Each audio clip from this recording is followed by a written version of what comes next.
Did you hear about the vapor who turned into a human fog machine overnight? No? Well, you're not alone because that's a myth. It seems like there's a new tale about vaping spiraling around the rumor mill every day. From popcorn lung to creating mini weather systems, these stories are as misty as the clouds they're about. But today, we're here to bring some sunshine to this cloudy scape, debunking the top 10 vaping myths. Now, let's clear the smoke on these myths, shall we? Ever heard the one about vaping being more addictive than smoking? Yeah, that's about as true as a $3 bill. Here's the deal. Nicotine dependence isn't about how you get your fix, it's about how much you're taking in. And here's where vaping steps in like a champ. It allows for control over nicotine levels. You can choose to vape with less, more, or no nicotine at all. So no, you won't turn into a vape zombie. And then there's the myth that says vaping is just as harmful as smoking. That's like comparing apples to cigarettes.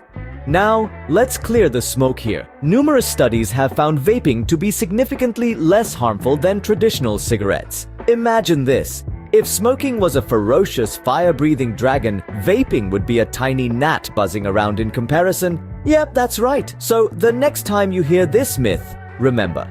So, on the harmful scale, vaping is more like a tiny gnat, while smoking is a full-size dragon. Next myth on the chopping block, vaping is a gateway to smoking. Yeah, and eating dessert is a gateway to becoming a cake. Let's cut through the smoke here. While it's true that some people may transition from vaping to smoking, it's important to note that the majority of vapers are already smokers seeking a less harmful alternative. It's like trading in your gas guzzler for an electric car. So, vaping is more like a gateway away from smoking.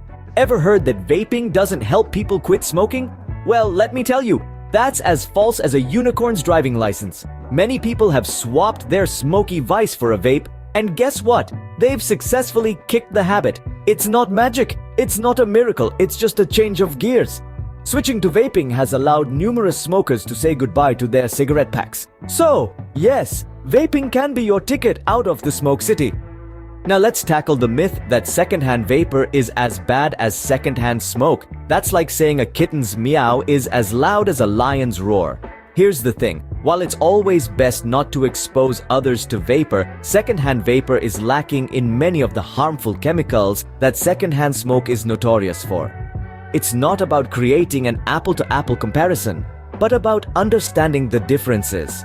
So no, you won't be creating a toxic cloud around your loved ones. Popcorn lungs sound tasty? Well, it's actually a serious lung disease, and no, vaping doesn't cause it. This myth came about due to a chemical called diacetyl, once used in some e-liquids and also found in microwave popcorn factories, where workers developed the condition. However, it's important to note that most reputable e-liquid producers no longer use diacetyl. So while popcorn lung is a real concern, vaping isn't its main culprit. So you can vape away without worrying about turning your lungs into popcorn. Ever heard that e-liquids contain antifreeze? That's like saying your morning coffee contains motor oil. This myth sprung from a mix-up about propylene glycol, a typical ingredient in vaping juices. True, it's also found in antifreeze, but don't freak out just yet. It's not harmful in the quantities found in e-liquids. It's even used in inhalers and nebulizers, and is generally recognized as safe by the FDA. So, no, you're not vaping antifreeze. Some say vaping causes more fires than smoking. Well, that's like saying ice cubes cause more heat waves than the sun. Let's get this straight.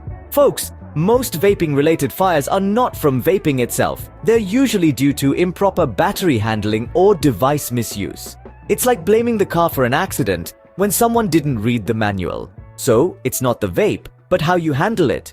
So, remember, with great power, or in this case, batteries, comes great responsibility. Ever heard that vaping has no regulations? That's as false as a politician's promise during election season. Across the globe, there are numerous rules and standards that manufacturers must adhere to when producing vaping products. From ingredient disclosure to safety testing, the vaping industry is far from the Wild West is often painted as. Even consumers face age restrictions and usage limitations in many places. So yes, vaping has rules, just like everything else. Last but not least, the myth that vaping is always cheaper than smoking. That's like saying a Ferrari is cheaper than a bicycle. Now let's dispel this myth. Sure, over time, vaping can be lighter on the wallet compared to the constant purchase of cigarettes. However, the initial investment in a quality vaping device and the ongoing cost of e-liquids and maintenance can add up. So, just like anything else, it's all about perspective. So, while vaping can save you money, it's not always a bargain bin deal. So there you have it, folks. 10 vaping myths that went up in smoke. From the idea that vaping is more addictive than smoking, to the notion that it's just as harmful, we've cleared the air with some cold hard facts. We've tackled the myth that vaping is a gateway to smoking and debunked the misconception that it doesn't help people quit smoking. We've exhaled the truth about secondhand vapor and popped the balloon on the popcorn lung fallacy. We've drained the myth that e-liquids contain antifreeze, extinguished the claim that vaping causes more fires than smoking, and shed light on the fact that vaping is indeed regulated. We've also put out the flame on the idea that vaping is always cheaper than smoking. Remember, knowledge is power, and now you're armed with the truth about vaping. Until next time, keep your clouds clear and your myths busted.